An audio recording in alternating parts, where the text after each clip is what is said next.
अस्सलाम वालेकुम नाज़रीन, उम्मीद करता हूँ आप सब खैरियत से होंगे। नाज़रीन, आज जो हमारा मौजू है वो ओआरएस के बारे में।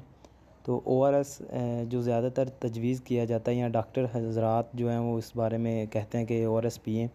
तो वो कुछ ही वजूहात हैं। ज़्यादातर जो है वो इस्तेमाल करवाया जाता है वो दस्त वगैरह में, मोशन में इस्तेमाल करवाया जाता है। बाकी इसके अलावा कुछ दोस्त हैं वो जिम वगैरह जब करें तो तब इस्तेमाल करते हैं, ये यानी कि पसीने की कमी को दूर करने के लिए। तो ज़ाहिर बात है, जब पसीना ज़ाया होता है वर्जिश के दौरान तो नमकियात बहुत ज़्यादा यानी कि ज़ाया हो जाते हैं। तो उससे ओआरएस से ये नमकियात की जो मिकदार वो बरकरार रहती है और बंदा ठीक रहता है। तो वैसे ओआरएस कभी ये है कि बाज़ार में नहीं मिलता, या जिस तरह का लॉकडाउन वगैरह आता है तो दिन टाइम या रात टाइम कभी कोई फ़ारिग नहीं होता, मसरूफ़ रहते हैं।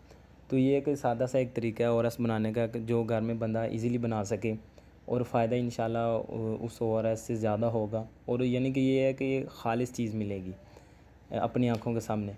तो इसमें सिर्फ़ आपको दो चीज़ों की ज़रूरत है, नमक और चीनी, ठीक है। नमक और साल्ट और शुगर, ठीक है, दोनों चीज़ें। तो बराबर मिकदार में ले लें, ठीक है। नमक ले लें आप आधा चम्मच, और चीनी भी आप आधा चम्मच ले लें। अगर ज़्यादा बनाना फिर चम्मच ले लें, लेकिन एक गिलास के हिसाब से आप यानी कि 250 मिलीलीटर के हिसाब से आप आधा आधा टेबल स्पून लेंगे। आधा टेबल स्पून जो है वो चीनी का लेंगे और आधा चम्मच ही नमक का। तो एक गिलास पानी में अच्छी तरह उसे गर्म कर लें। जब अच्छी तरह मिक्स हो जाए तो वो चाहे फ्रीज़र में रख के ठंडा कर लें, या वैसे ही कुछ देर पड़ा रहने दें, या गरम गरम भी पी सकते हैं। तो उससे ये फ़ायदा होगा कि जो पानी की कमी वगैरह वो मुकम्मल पूरी हो जाएगी एक ही गिलास से। अगर ज़्यादा अफराद हैं तो वो उसी हिसाब से ज़्यादा बना सकते हैं।